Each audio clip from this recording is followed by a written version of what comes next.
अशक्य ही शक्य कोण करतील, का वेडी ह्या स्वामींसाठी। डॉक्टर जे करू शकत नाही ते कोण करतं। 107 ताप होता गोसावी काकांना, त्या डॉक्टरने सांगितलं 107 ताप असलेला माणूस। गोसावी काकांच्या पायाचा अंगठा मला द्यावा लागला होता। शाळा सुरू होत आहे, नवीन ऍडमिशन झालेले आहे, काही जणांची नवीन लग्न झाले असतील, कळंबुलीत नवीन राहायला आले आहे। सुखाचा मंत्र आहे।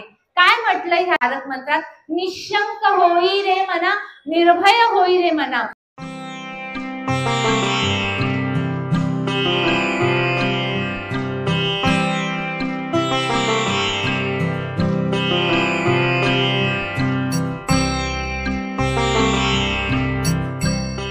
निशंक हो म्हणजे आज तू मठामध्ये पाऊल ठेवला आहेस तर कुठल्याही प्रकारची शंका धरू नको। जर मी तारक मंत्र केला तर माझं खरंच काम होईल का, ही शंका। ताई सांगताय हे खरंच आहे का, खरंच होईल का, आजपासून ही शंका काढ आणि निर्भय हो। निर्भय हे तुझ्या मनामध्ये भय आहे ना की माझे मिस्टर कामाला जातात, संध्याकाळी सुखरूप येतील का, मुलं शाळेत गेली, मुलगी बाहेर परगावी शिकायला, ती व्यवस्थित आहे का, ही शंका। निशंक होई रे मना, निर्भय होई रे मना, प्रचंड स्वामी बळ पाठीशी। कोण पाठीशी आहे, मी पाठीशी नाहीये तुमच्या, प्रचंड स्वामी बळ पाठीशी आहे। स्वामी सुद्धा नाही, स्वामींचं बळ तुमच्या पाठीशी आहे, असा हा तारक मंत्र आहे। त्याच्यानंतर काय, अतर्क्य अवधूत हे स्मरतुगामी। अतर्क्य अवधूत, अवधूत म्हणजे कोण असतो ना, साधू असतो। स्वामी कोण आहे, स्वामी आहे। अतर्क्य, तू तर्क लावू नको की 3 वेळा करू, मी एकच वेळा करू का, मी दुपारी करू का, खरंच केल्याने असं होतं का, हे आपले तर्क लावायचे नाही। एकदा स्वामींनी सांगितले ना, तो अतर्क्य अवधूत हे स्मरतुगामी। स्वामी दत्तगुरु कोण आहे माहिती, स्मरतुगामी। मी आता श्री गुरुदेव दत्त म्हटले, स्वामी इथे उभे आहे तुमच्या घरामध्ये सुद्धा।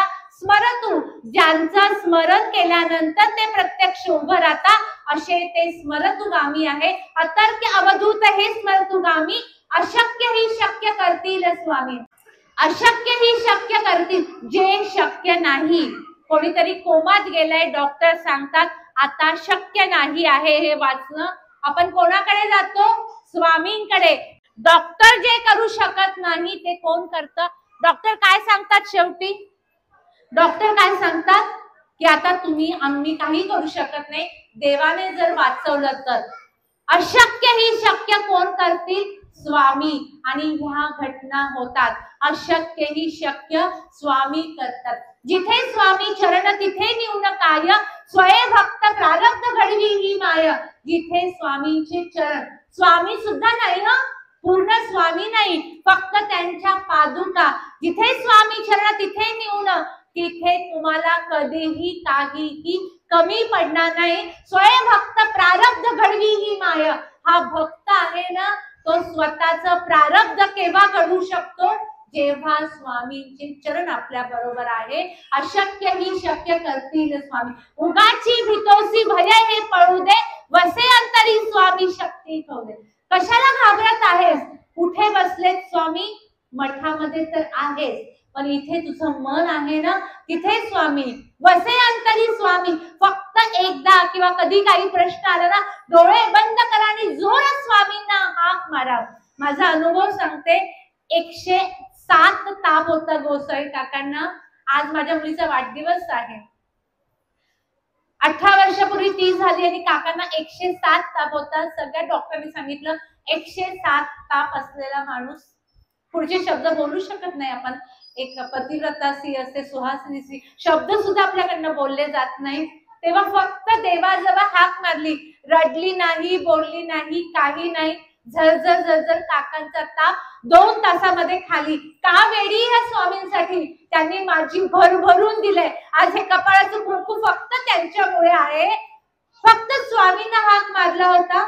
डॉक्टरांकडे सिंग हॉस्पिटल मध्ये नेलं, ते मला पुन्हा पुन्हा एकच प्रश्न विचारत होते। मुलीच्या अंगावर कपडे नव्हते, फक्त त्या बाळोत्यामध्ये बांधलेली तिला आणली होती तशी, काका हॉस्पिटल मध्ये होते। ते म्हणे तुम्ही काय औषध घेतले ना, मला फक्त एकदा सांगा। त्याला म्हटलं नाही, फक्त आमच्या देवाने वाचवलंय। पण त्या डॉक्टरचा त्याच्यावर विश्वासच बसत नव्हता ते म्हणत होते काहीतरी तुम्ही औषध घेतलंय. त्यांना काय सांगू, माझं स्वामींचं औषध मी घेतलं होतं. आणि स्वामींनी 2 वर्षापूर्वी जेव्हा मठात आली, माझा खूप हट्ट होता की मठामध्ये पादुका असाव्या. अक्कलकोटला गेली, तिथल्या पुजाऱ्यांना म्हटलं की आम्हाला पादुका पाहिजे, मी मुंबईहून घेऊन येऊ आणि मठात तिथे लावून द्याल का? त्या म्हणे ताई, इथे मठाचं काम चालू आहे. महाराज ज्या वटवृक्षाखाली बसायचे त्या वटवृक्षाची फांदी तोडली आणि त्याच्या पादुका आहे, तुम्हाला हव्या, ही तुमची सगळ्यांची पुण्याई आहे, त्या पादुका आहे, घेऊन जा. बघा, हट्ट असतो, गुरुदक्षिणा द्यावी लागते. त्या पादुका घेऊन येऊन 2 आठवडे झाले नाही, गोसावी काकांच्या पायाचा अंगठा मला द्यावा लागला होता. पायाचा अंगठा प्रवासातनं आला, डायबिटीस होती, तो सडला होता. डॉक्टर आले आणि आम्ही दोघंच होतो, त्यांच्या आई वडिलांनाही आम्ही हे दुःख सांगितलं नाही. डॉक्टर बोलले अंगठा कापावा लागेल. स्वामी तुमच्या चरणी, कारण स्वामींनी कुठे पाय कापावा लागला असता त्या अंगठ्यावर. आज वेड्यासारखी मी का स्वामी स्वामी करते, अनुभव दिले. आज माझी एक मुलगी US, एक UK ला, कोणाच्या भरोशावर आहे? स्वामींच्या. एवढा मोठा देश आहे, पोरगी कसलेही लोक असतात, कोण ते सांभाळत बसले, कधीही चिंता करत नाही. एवढे भरभरून, म्हणजे हे तर सांगण्यासारखे, म्हणजे 2च्या तो हातावरचे आहे. उगाची भीतोसी भय हे पडू दे, वसे अंतरी स्वामी. स्वामी बोलतात, हाक मारले की धावत येतात. जरा मागच्या आठवड्यात हा विषय झाला. बाबांना म्हटलं, बाबा तुम्ही मला, त्यांनी सांगून ठेवलेलं आहे की तुला काय काय कार्य करायचंय. म्हटलं बाबा तुम्ही हे सगळं सांगितलं आणि मठाचे दरवाजे ह्या लोकांनी बंद करायला बघत आहेत. बाबा म्हणे हे घर कोणाचं आहे? ज्या घरात मला दर्शन झालंय, जिथे मी तुम्हाला बोलावत आहे, ह्या घरामध्ये आरती चालू कर. तासभर मी उदास होती, डोळ्यातनं घळघळ पाणी. काय करू आता, मला जी सेवा सांगितली ती काय करू? ह्या घरामध्ये मार्गदर्शन चालू कर, इथे ध्यान चालू कर, असे बोलत असतात स्वामी. एवढी कृपा, आई सारखी.